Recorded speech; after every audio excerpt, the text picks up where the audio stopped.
Sir एक सोचने का ये तरीका होता है ना कि आप मुझे कह दें कि पानी के अंदर हाइड्रोजन, ऑक्सीजन और नाइट्रोजन है, मैं कहूँ नहीं हाइड्रोजन और ऑक्सीजन है, अगर हमारे में बहस हो गई। अब हमारे पास कोई ऐसा तरीका नहीं है। अब मेरी बात रह गई, अब लोग उसको टेस्ट करेंगे, हो सकता है कोई उसके ऊपर एक्सपेरिमेंट करेगा, उसका कोई नतीजा निकलेगा, फिर वो कहेंगे हाँ जी पंडित जी सही थे, हारिस गलत था। नमस्कार, आदाब दोस्तों। आज का जो विषय है वो है क्या हमारा पुनर्जन्म होगा। तो आइए दोस्तों इस पर हम चर्चा करते हैं और इस चर्चा में हमारे साथ जो लोग होंगे उनका नाम है हारिस सुल्तान और वेद और पुराण और कुरान के जानकार माहिर महेंद्र पाल आर्या जी। सूर्य चंद्रमा सौधाता यथा पूर्व कल्पयत। वेद कहता पहले भी था, अब भी है और आगे भी रहेगा। इसकी खात्मा नहीं है, ये साइकिल है। सर इसको प्रूव नहीं आप कर सकते सर। आप इन किसी भी बातों को इनमें से किसी भी चीजों को आप प्रूव नहीं कर सकते। कैसे आप इसको कैसे प्रूव करेंगे कि मैं पिछली लाइफ में मैं टायरेनोसॉरस था, मैं टीरेक्स था, डायनासोर था मैं? बिल्कुल यही तो है ना कि अवश्यम वक्तव्यम कृतम कर्म शुभा शुभम। यही तो है कि हम पिछले जन्म की बात तो याद रखना संभव नहीं है कि पिछले जन्म में मैं सुअर रहा और सुअर भोगने के बाद फिर मैं इसी योनि में आया और भोजन करते करते हमें ये याद आ गया कि मैं सुअर था, तो इस जन्म में भोजन करना दुश्वार हो जाएगा। इसीलिए एक जन्म पहले की बात याद नहीं रहती, याद रखना संभव नहीं है। ये तो धन्यवाद परमात्मा को। तो फिर ये हमें कौन बता रहा है कि किसी को याद नहीं रहता, तो ये हमें बता कौन रहा है कि ऐसे होता था? ये माँ के पेट से बच्चा अंधा कैसा पैदा हुआ? माँ के पेट से लंगड़ा लूला अपाहिज कैसे पैदा हुआ? वो तो उसके लिए तो जेनेटिक प्रॉब्लम हो सकती है ना, उसके लिए तो जेनेटिक प्रॉब्लम हो सकती है। वही तो मैं बोल रहा हूँ। खाली जेनेटिक प्रॉब्लम है तो वो माता पिता को होना चाहिए ना, वो बच्चा क्यों भोग रहा है? पुनर्जन्म तो कुरान में भी है यार। अच्छा बताइए। कुल हल उनब्बिकुम मिन ज़ालिका मसूबतन लिल्लाहि मन लअनहुल्लाह व ग़ज़ब अलैहि व जअला मिनहुमुल क़िरादत वल ख़नाज़ीर व अबद अत-ताग़ूत। सूरह माइदा के आयत नंबर 60 में बताया है कि अल्लाह ताला उनको सूअर और बंदर बनाएंगे। किनको? जो शैतान के परस्तिश करेंगे। तो शैतान कौन है? शैतान दुरात्मा है, जो दुष्ट होगा, दुराचारी होगा, दुर्व्यवहारी होगा, दुष्कृतिकारी होगा, उसको शैतान कहा है। तो जो दुरात्मा होगा, जो दुष्कृतिकारी होगा, उसको तो सूअर और बंदर बनना है। इसमें कौन सी नई बात है? कौन सी आयत है? सूरह माइदा आयत नंबर 60 देखिए। अच्छा तो देखेंगे हम उसको। कुरान में पुनर्जन्म है 4 जगह से, मैं अभी थोड़ी देर में प्रमाण दे दूंगा। वो तो कुरान का पुनर्जन्म कह रहा, मैं पढ़ा हूँ कुरान को। कुरान का पुनर्जन्म ये कह रहा है कि फिर आपको वहां पर महशर जो होता है ना, वहां मैदान में खड़ा करने के लिए, फिर वहां पर आपका जो जजमेंट होगा, सवाल जवाब होंगे। एक मिनट सुनिए, वो आपको कुरान तो कह रहा है, सूरह बकर का ही है, हम रुकू नंबर 2 में ये कई फतक फुरून बिल्लाह जी, कैसे झुठलाते हो तुम अल्लाह को। वकुंतुम अमवातन फअहयाकुम सुम्मा युमीतुकुम सुम्मा युहयीकुम सुम्मा इलैहि तुरजऊन। तुम्हारे में जान नहीं था, तुम मूर्छित अवस्था में थे, तुम्हें जिंदा किया, फिर मारे जाओगे, फिर जिंदा किया जाएगा, फिर मारे जाओगे, फिर जिंदा उठाया जाएगा। ये क्या है? ये जो कॉन्सेप्ट है जन्नत और जहन्नम, स्वर्ग और नर्क, जजमेंट डे, कयामत, फिर हम नहीं तो वो कयामत शब्द का अर्थ अलग है। कयाम के माने होता है खड़ा होना। नहीं कयामत, चलिए वो खड़ा होना एक अलग, लेकिन उस कयामत की मैं बात कर रहा हूँ जिसमें पूरी दुनिया तबाह हो जाएगी। वो पुरानी बात है। वो आप लोग की सही मान्यता क्या है आपके अकॉर्डिंग? हमारा वेद की जो मान्यता है जी, जैसा रात के बाद दिन, दिन के बाद रात, ठीक, तो साइकिल नुमा ये ऑल्टरनेट चलती रहेगी जी। जन्म के बाद मृत्यु, मृत्यु के बाद जन्म। और तो जन्म जो जैसा कर्म करेगा, कर्म के हिसाब से ही जन्म होता है। सजा का क्या कॉन्सेप्ट है उसमें? सजा का यही है, वही तो सजा है। जैसे सुअर बना के सजा दिया, उस लायक है, उस आत्मा को सुअर बना दिया। उसमें आग में जलाने का कॉन्सेप्ट नहीं है आपके में? ना ना ना ना ना। जैसे इस्लाम में है कि चंबी जलेगी फिर बनेगी। वो नहीं है, और वो नहीं है, मतलब वो नहीं है। हमेशा हमें छुटकारा नहीं मिलेगा। हमारे यहाँ पर वेद की मान्यता है जन्नत और जहन्नुम का, कि जन्नत और जहन्नुम लाइफ आफ्टर डेथ वाली जिंदगी में नहीं है, इसी दुनिया में ही है। जहाँ पर सुख है उसको जन्नत, जहाँ पर दुख है उसको जहन्नुम। अच्छा, जहन्नम में जलेंगे, एक समय के लिए नहीं जलेंगे, हमेशा हमेशा हमेशा उनको मौत मिल जाएगी, बिल्कुल मौत को मार दिया जाएगा। जहन्नम और जन्नत के बीच में उसको जबह कर दिया जाएगा। मौत भी मांगिएगा तो वहां मौत नहीं मिलेगी। इतना दर्दनाक सजा है, बताइए।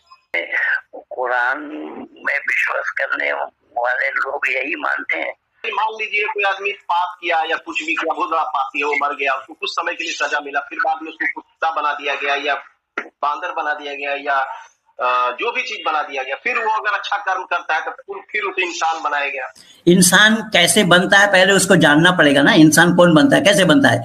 देखिए, जब पाप और पुण्य दोनों बराबर हो जाता है तो मानव योनि में आती हैं, और उसमें 3 क्वालिटी होता है, एक स्त्री, एक पुरुष और दूसरा नपुंसकलिंग। जो दिल्ली के हर रेड लाइट में देखिए ऐसे ताली पीट रहे हैं, भाई वो भी तो इंसान ही है, लेकिन वो ना स्त्री है ना पुरुष है, वो वहां कैसे चले गए?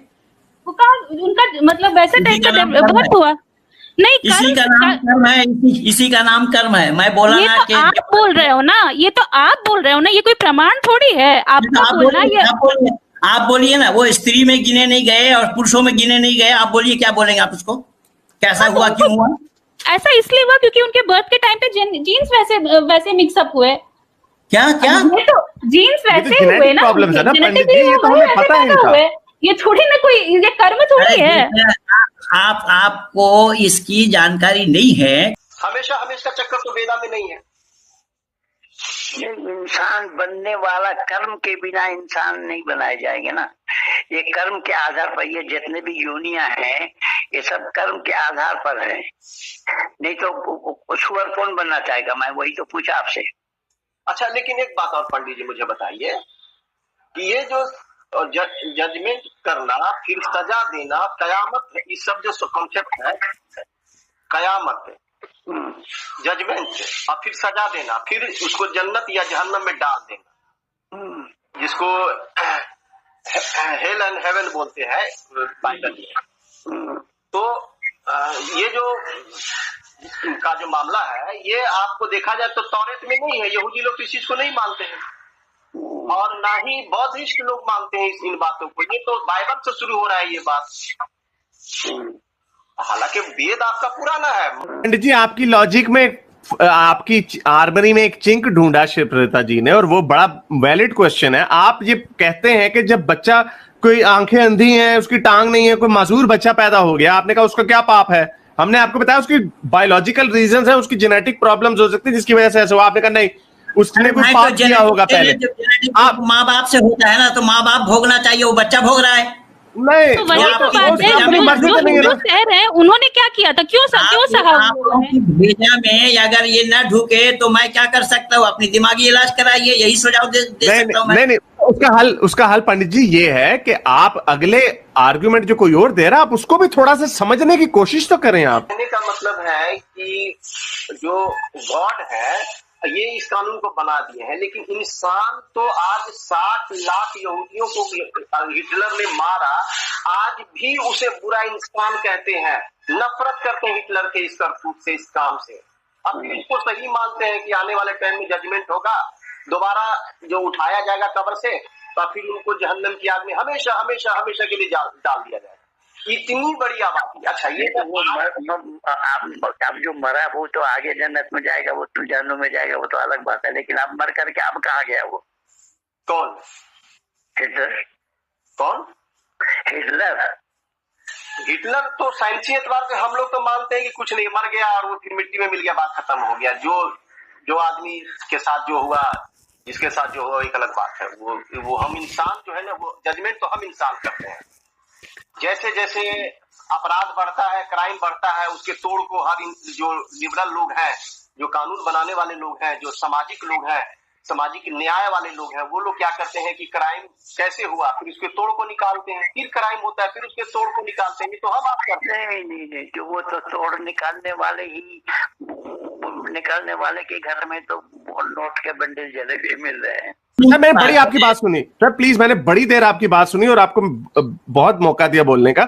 ये ऐसी बात हुई कि मैं सड़क से निकलूं, कोई ऊपर से वैसे ही कोई एस्ट्रॉयड आके लग जाए और मेरे घर पे लग जाए, मेरी बीवी मर जाए, वो मर जाए, मैं वैसे ही निकल गया, मैं बच गया, तो आप मैं कहूं कि भाई उसका क्या कसूर था? ये चीजें तो होती हैं, कायनात में ऐसी चीजें होती हैं जो होती हैं जिनका कोई वजह नहीं होती। इसलिए तो दुनिया है यार, दुनिया इसी का ही नाम है। हाँ, इसी का नाम है। तो इसीलिए हम कह रहे हैं कि जब दो बच्चे माँ बाप करते हैं, उनका बच्चा पैदा हो जाता है, तो उसके तो कुछ जेनेटिक डिफेक्ट हो सकता है, इसमें बच्चे का कसूर नहीं है। मैं अभी करंट में अगर देखता हूँ कि 7 अरब अगर पॉपुलेशन है वर्ल्ड का, तो 5 अरब तो फाइनल है कुरान के एतबार से कि वो जहन्नम में जलेंगे। अच्छा, जहन्नम में जलेंगे, एक समय के लिए नहीं जलेंगे, हमेशा हमेशा हमेशा उनको मौत मिल जाएगी, बिल्कुल मौत को मार दिया जाएगा, जहन्नम और जन्नत के बीच में उसको जबह कर दिया जाएगा। मौत भी मांगिएगा तो वहां मौत नहीं मिलेगी, बिल्कुल। और वो हमेशा हमेशा हमेशा हमेशा जलते रहेंगे। एक स्किन जलेगी तो दूसरी स्किन चढ़ा दिएगी कुरान के अनुसार। उसमें ये है कि खाल पक जाएंगे, उस खाल को बदल दिया जाएगा। जी जी। तो उसमें मैंने सवाल उठाया कि ये आदमी के शरीर बनते कहाँ है, खाल कहाँ बनाया जाता है? माँ के उदर में। 2 अरब जो मुसलमान हैं उसमें 72-73 फिरके होंगे, उसमें एक ही फिरका जाएगा। मतलब जन्नत में जाने का जो परसेंटेज का जो रेशियो है वो बिल्कुल बहुत ही नीचे है, 10% है। मतलब 90% लोग जहन्नम में जलेंगे, वो भी हमेशा हमेशा हमेशा। हालांकि ये तर्क की कसौटी पर सामने नहीं ठहर पाएंगे। जेनेटिक डिसऑर्डर पैदा हो जाता है। आज के जमाने में माँ बाप एक्चुअली अपना बच्चे पैदा करने से पहले अब जेनेटिक टेस्ट भी करवाते हैं कि हमारे बच्चे में कोई जेनेटिक डिसऑर्डर तो होगा नहीं। मैंने और मेरे हस्बैंड ने भी करवाया था हमारे बच्चे के पहले, तो हमें पहले से पता होता है कि इस तरह के जेनेटिक डिसऑर्डर्स आ सकते हैं कि नहीं आ सकते हैं और कितने चांसेस होते हैं इसके, वो पूरी तरह से पता चल जाता है।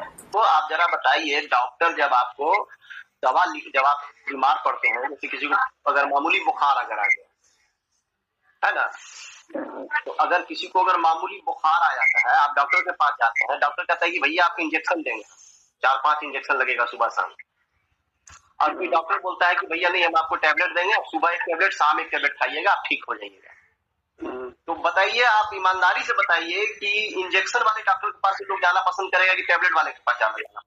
टैबलेट से हम ठीक हो सकते हैं, तो हम सुई क्यों लगाए? सुई क्यों लगाए? लोग देखिए, तकलीफ होती है सुई लगाने में ना, और तकलीफ जो है इंसान पसंद नहीं करता है। वो इंसान की बात क्या कर रहे हैं, ये पशु की तरफ डंडा ले ऊंचा करिए ना, वो भी पसंद नहीं करेगा। देखो, हम कहते हैं कि अगर गॉड कहता है कि मैं जलाऊंगा तुमको, तेल में तलूंगा, अगर गॉड कह रहे हैं कि मैं तुम्हें तेल में तलूंगा, मैं तुम्हें जलाऊंगा, तो उससे अच्छा सोच तो इंसानों का है जो इंजेक्शन के भी चुभन से डरते हैं, मैंने दर्द से लोग नहीं चाहते कि ना नहीं, हमारे बच्चे को आप इंजेक्शन न दिए डॉक्टर साहब। अगर आप पड़ोसी को भी लेके जा रहे हैं तो भी कोशिश करते हैं कि नहीं, जितना कम से कम तकलीफ नहीं हो। लेकिन डॉक्टर जब कहते हैं कि इनका कोई उपाय नहीं है, इनको सर्जरी करना पड़ेगा, इनको चीरा लगाना पड़ेगा, तब एक मजबूरी होती है वहां पर। उसमें भी घर वाले कहते हैं कि सर दर्द हो रहा है, जल्दी से दवा दीजिए उनको, दर्द कम करने की।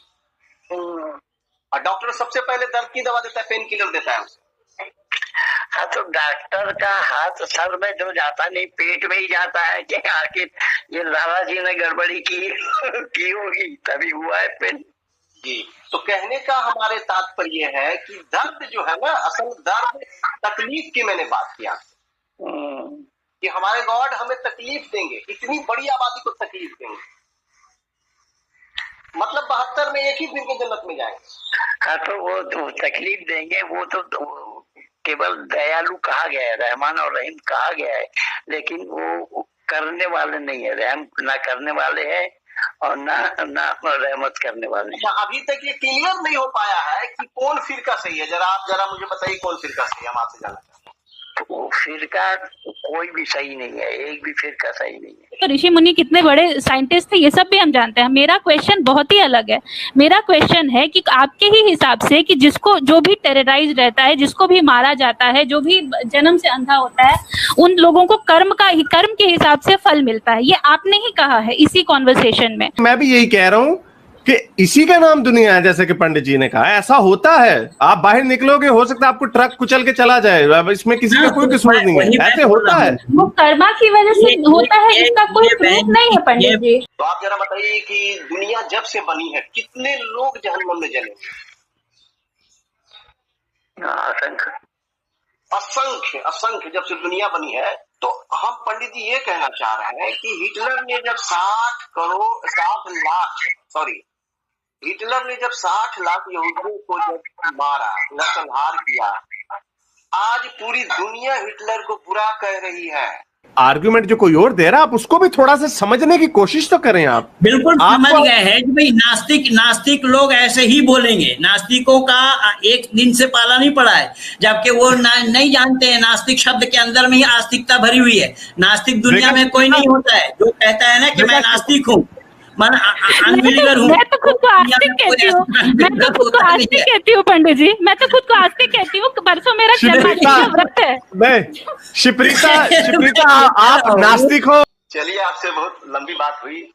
नहीं, लंबी बात नहीं। असल में देखिए, विचारों का आदान प्रदान, जहाँ विचारों का मेल होता है वहीं तो विचारों का आदान प्रदान होती है। आप सोचते होंगे कि भाई तनवीर आलम जो है वो कहीं चेंज हो गए होंगे, उनका चेंज वाली बात नहीं है। असल में आप साइंस के दृष्टि से हर चीज को तौलते हैं, परखते हैं, जानकारी लेने का प्रयास करते हैं कि आखिर सच्चाई क्या है। तो ये तो वेद भी कह रहा है, यस तर्केन अनुसद्धत सदर्भ वेदने तरह। हर बात को तर्क की कसौटी पर कसो, जवाब दे तो मानो, जवाब न दे तो मत मानो।